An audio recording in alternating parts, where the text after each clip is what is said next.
यामाहाच्या new Fascino 125 hybrid या बहुचर्चित स्कूटरचं मान्यवरांच्या उपस्थितीत लोकार्पण झालं।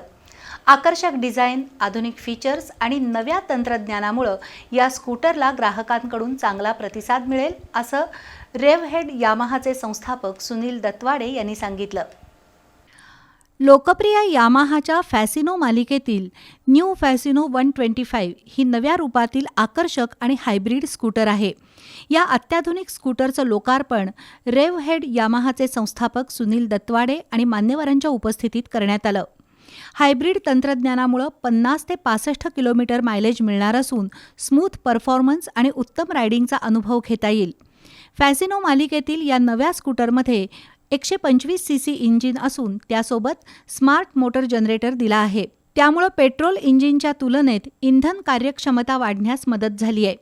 नवीन फॅसिनो स्कूटरचं अत्यंत आकर्षक डिझाईन असून ही स्कूटर कलर TFT डिस्प्लेसह उपलब्ध आहे। या डिस्प्लेमध्ये टर्न बाय टर्न नेव्हिगेशनची सुविधा असल्यानं प्रवास अधिक सोयीस्कर होईल असं सुनील दत्वाडे यांनी सांगितलं। नवीन यामाहा फॅसिनो हायब्रिड स्कूटर कोल्हापुरातील शाहू मार्केट यार्ड समोरील रेव्हहेड यामाहामध्ये उपलब्ध आहे। त्या ठिकाणी डेमो आणि टेस्ट राईडही उपलब्ध असल्याचं सांगण्यात आलं।